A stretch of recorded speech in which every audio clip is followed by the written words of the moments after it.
É Cristo chamando, chama por ti e por mim.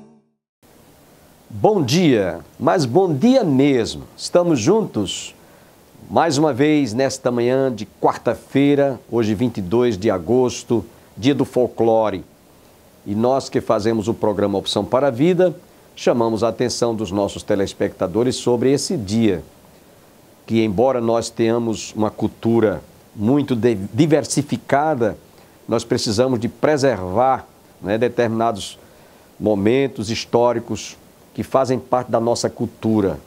O folclore, no que diz respeito àquilo que realmente transmite, passa para muitos outros lugares e regiões deste país a nossa cultura. Isso no que diz respeito a determinados fatos, determinados acontecimentos que nós ainda preservamos. Então, parabéns a todos pela passagem do dia do folclore, que sejam realmente celebrados com muita tradição, pureza, sem descambarmos para determinados extremos, Opção para a Vida hoje vai estar trazendo mais uma vez o reverendo Robson. Ele é pastor da Igreja Nova Vida de Campina Grande, situada na Avenida Brasília. Ele está falando sobre os milagres de Jesus. E sem sombra de dúvidas, ele vai estar abordando outros acontecimentos que os evangelhos registram sobre milagres que Jesus realizou. Curando cego, libertando pessoas que estavam oprimidas, levantando paralíticos, restaurando a visão, a vista aos cegos, mudos, surdos e até ressuscitando mortos. E aí você pergunta, Jesus Cristo morreu, ressuscitou, onde Ele está? Como é que Ele continua fazendo esses milagres hoje se Ele não está aqui com a gente? Lembre-se de uma coisa, Jesus mesmo disse que estaria conosco todos os dias das nossas vidas, até a consumação dos séculos em espírito. E Ele está através da pessoa do Espírito Santo na igreja, para realizar milagres, sim, Ele realiza, basta você crer. É que a Bíblia diz que sem fé é impossível agradar a Deus. E a Bíblia diz também que todo aquele que crê, o que é impossível aos olhos dos homens é possível para Deus. Então, basta você crer somente. Crê somente e verás a glória de Deus. Sem perda de tempo, quero deixá-los com o reverendo Robson, trazendo a continuidade desta série de mensagens sobre os milagres de Jesus.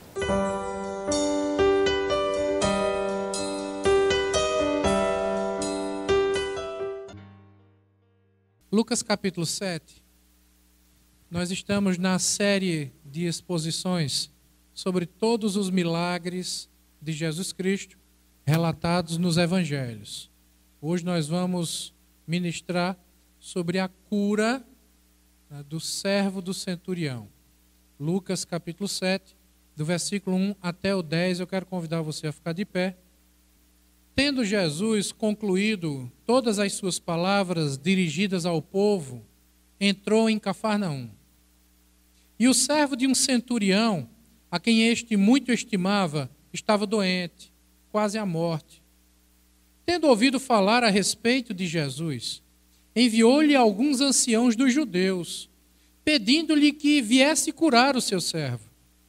Estes, chegando-se a Jesus, com instância lhe suplicaram, dizendo: ele é digno de que lhes faça isto, porque é amigo do nosso povo, e ele mesmo nos edificou a sinagoga. Então Jesus foi com eles, e já perto da casa, o centurião enviou-lhe amigos para lhe dizer: Senhor, não te incomodes, porque não sou digno de que entres em minha casa.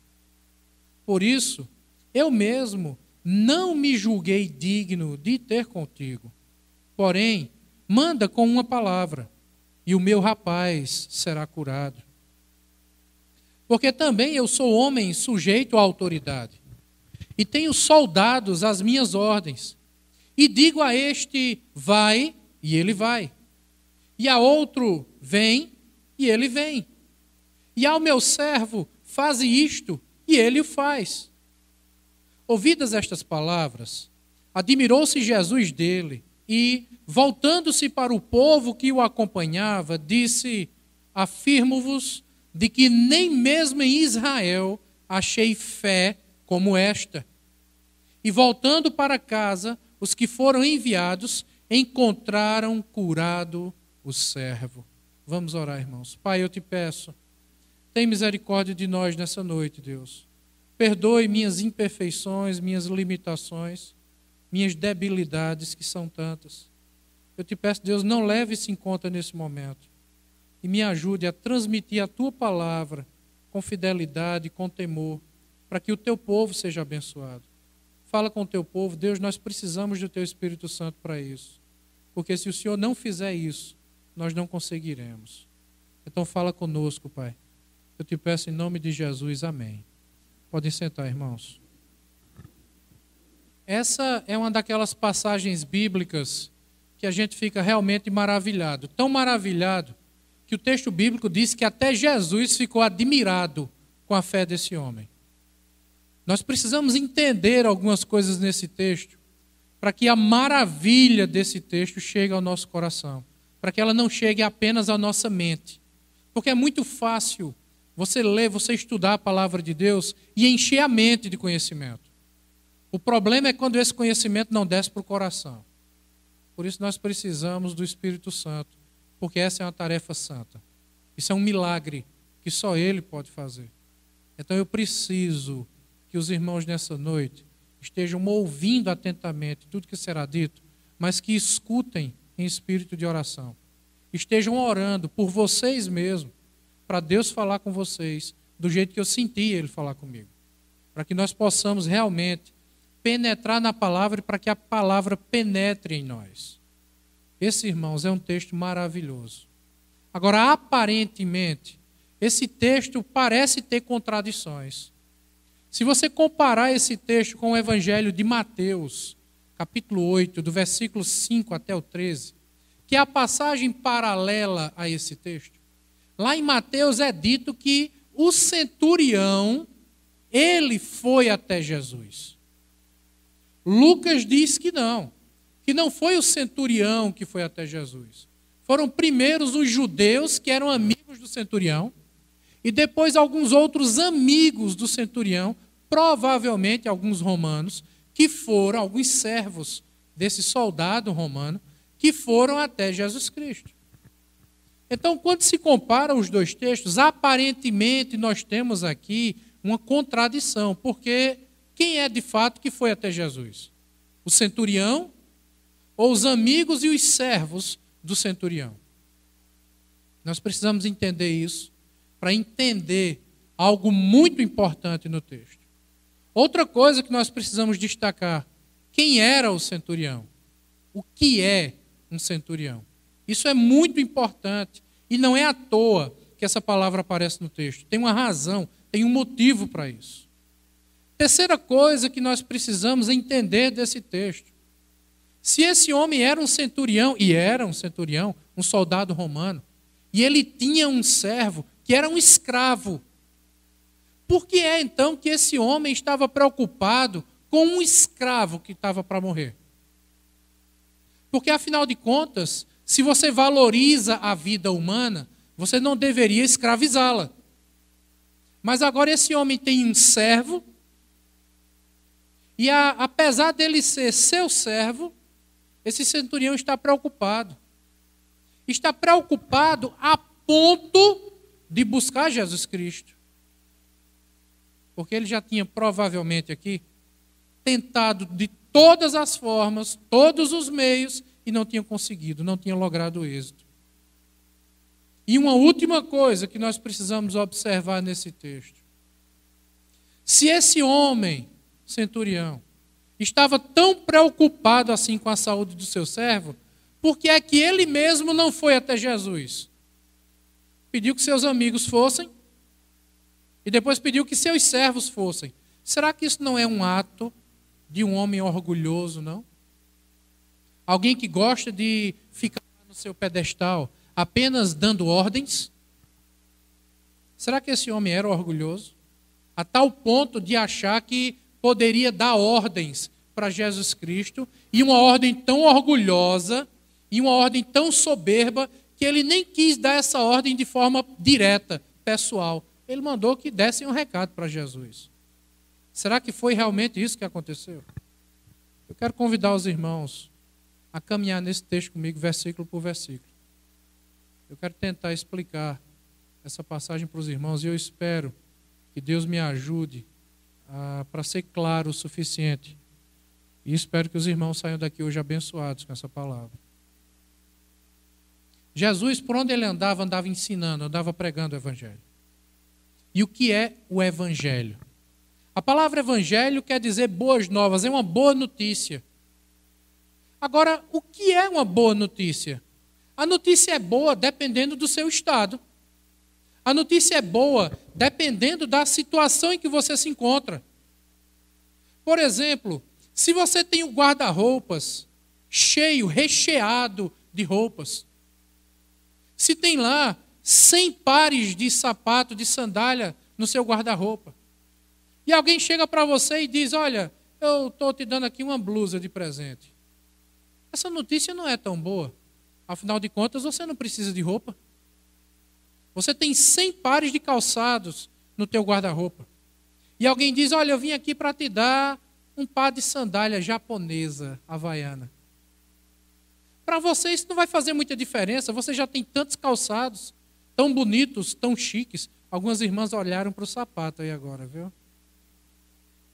Então essa notícia não será tão boa. Porque isso não vai fazer muita diferença para você. Agora, se você mora lá na Etiópia, está há uma semana sem comer, andando descalço naquele chão quente, com uns calos no pé tão grossos que mais parece um casco de cavalo, e alguém vem até você e diz, olha, eu trouxe para você uma garrafinha de água mineral, eu trouxe para você um par de sandálias, eu tenho para você uma roupa nova e ainda trouxe uma cesta básica. Essa notícia para você vai ser muito boa. Porque essa notícia, ela vai de encontro a uma necessidade que você tem. Então é a sua necessidade que vai determinar o tamanho da sua alegria, do tamanho da sua gratidão. Então quando nós falamos de evangelho, que são as boas novas de Deus para o homem, as boas novas de salvação para o homem. Para algumas pessoas, talvez, isso não faça muito sentido. Para algumas pessoas, talvez, essa notícia não seja tão boa, não seja tão alegre. Porque talvez, e só talvez, essas mesmas pessoas não tenham se dado conta do quão pecadoras e separadas de Deus elas são. Então, antes de apresentar a boa notícia de que Cristo morreu na cruz para salvar o homem, é necessário primeiro conscientizar o homem de que ele é um pecador perdido por natureza e extremamente carente da graça de Deus. Você precisa mostrar que o homem é carente, para ele entender a sua carência, para só depois ele perceber quão boa é essa notícia de salvação. Esse é o Evangelho. O Evangelho não é apenas uma notícia agradável para você.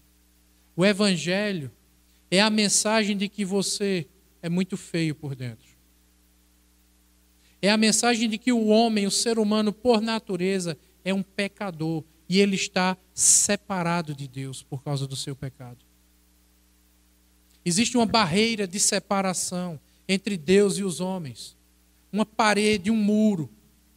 Um muro largo o suficiente que você não consegue derrubar, alto o suficiente que você não consegue escalar. Um muro inquebrantável, um muro intransponível, que separa o ser humano de Deus. E foi Deus quem fez esse muro. Está posto uma separação, um muro de separação entre Deus e os homens. E somente Jesus Cristo pode derrubar esse muro. Somente Jesus Cristo pode pegar você e transpor você para o outro lado, para que não exista mais separação entre você e Deus, para que não haja mais inimizade, barreira entre você e Deus.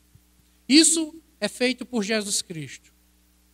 Quem convence você dessa verdade é o Espírito Santo. Quem aceita essa obra para justificar você é o Pai. Mas tudo isso é alcançado por meio de um presente que Deus dá para o ser humano, que se chama fé. Efésios capítulo 2, versículos 8 e 9. Pela graça sois salvos, mediante a fé. E isto não vem de vós, não vem de obras, para que ninguém se glorie. Vem pela fé. E a fé é um dom de Deus, é um presente de Deus.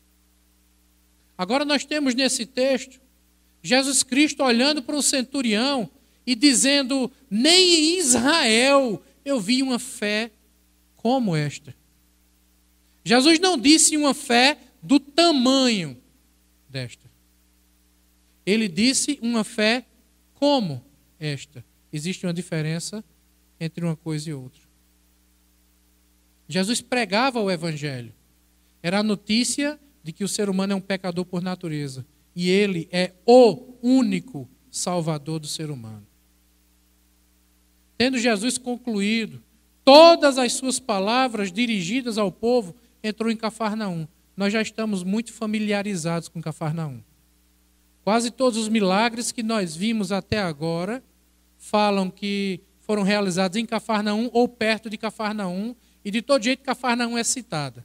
Jesus Cristo estava em Cafarnaum, Jesus Cristo voltou de Cafarnaum, fez o milagre lá fora e retorna para Cafarnaum, e é o que acontece agora. E em Cafarnaum tinha uma sinagoga. Era a principal, era a única sinagoga daquela cidade, daquele vilarejo, a vila de Naum, Cafarnaum. E agora Jesus Cristo volta para lá, de novo para pregar nessa sinagoga, e indo para esse lugar, ele é encontrado por alguns judeus no meio do caminho. Eram os líderes da sinagoga. E eles dizem, Jesus, Jesus. Esses homens sabiam que Jesus já tinha feito milagres. Nós já vimos isso antes. Alguns desses homens tinham ficado irados com Jesus Cristo porque ele curou pessoas dentro da sinagoga. Estão lembrados disso? Ele curou pessoas dentro da sinagoga. E alguns desses homens ficaram irados e começaram a planejar como é que eles iriam matar Jesus. E agora os sacerdotes vêm até Jesus e dizem, Jesus, olha, tem um escravo ali, um servo, que está doente, já morrendo, e o dono desse servo é um capitão do exército romano. É um centurião. E nessa hora Jesus deve ter ficado assim, olhando para eles. E eles disseram, ele é digno que o Senhor faça isso. Ele é nosso amigo, é amigo do nosso povo. Na verdade, Jesus, foi ele quem construiu a sinagoga para a gente poder adorar e cultuar aos sábados. E Jesus disse, eu vou lá, eu vou curar o servo desse homem. E quando se aproximava da casa desse homem, agora vem uns amigos desse centurião, desse capitão romano, e se aproximam de Jesus e dão um recado. Olha, ele mandou dizer que o Senhor não entrasse na casa dele, não.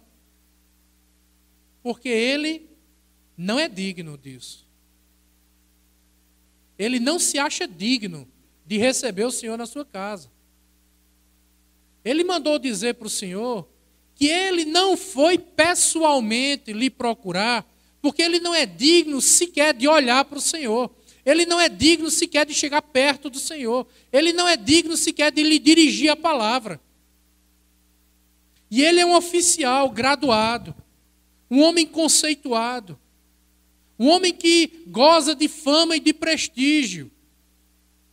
Ele é acostumado a dar ordens, porque tem soldados debaixo da autoridade dele, e ele é acostumado a obedecer ordens, porque existem oficiais mais graduados acima dele.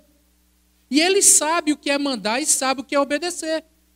De maneira que ele sabe que quando ele dá uma ordem para o soldado obedece. Quando ele diz para o soldado, vá ali e faça isso, o soldado vai e faça. Vai e faz. Quando ele diz não faça, o soldado não faz. Então ele sabe que o Senhor tem todo o poder. E na hora que o Senhor disser, seja curado, o servo dele será curado.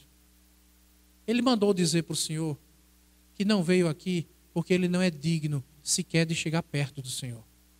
Mas ele reconhece o seu poder, ele reconhece a sua autoridade. E ele sabe que na hora que o Senhor falar, a tua palavra tem poder.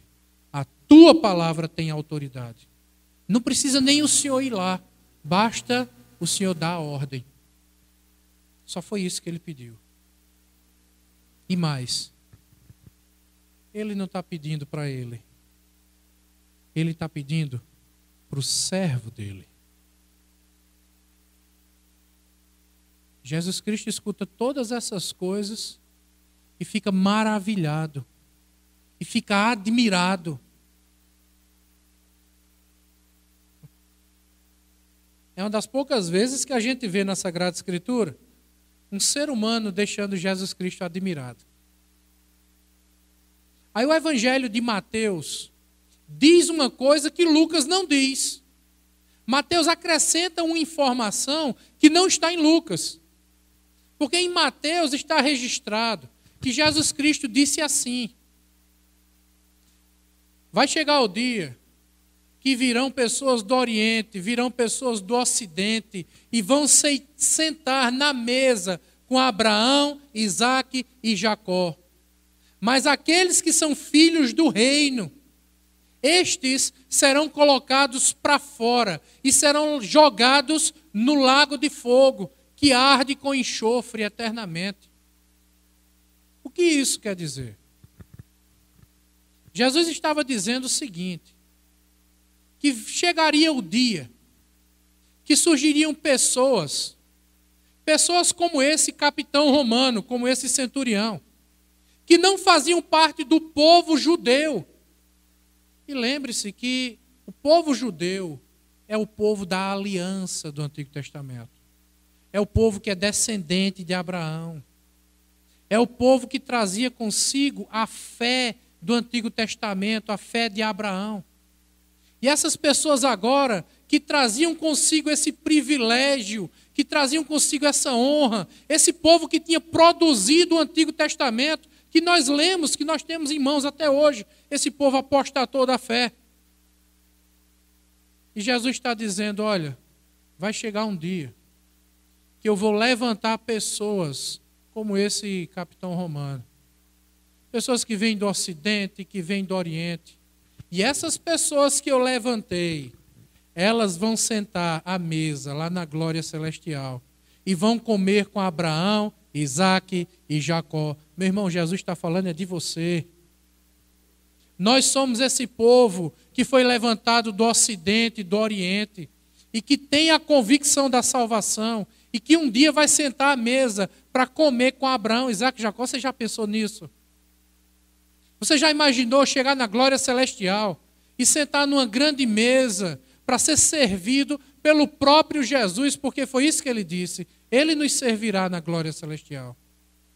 E nós estaremos sentados em mesa para tomar daquela ceia maravilhosa, muito melhor do que a que nós fizemos hoje de manhã, incomparável.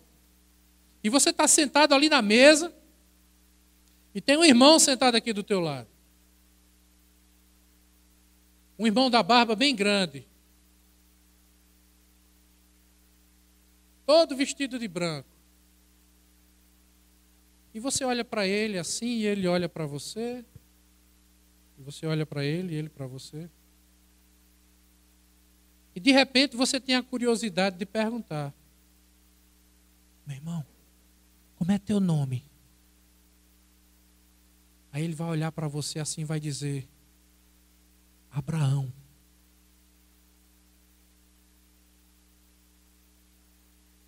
Aí você olha para o lado e vê outro irmão: como é teu nome? Adão. Acabam de chegar os mais novos ônibus da Real Bus, equipados com DVD, toalete, Wi-Fi, carregador para celular, elevador para cadeirante, ar-condicionado, poltronas em couro e muito mais para o seu conforto. Viaje com segurança e pontualidade em novos horários.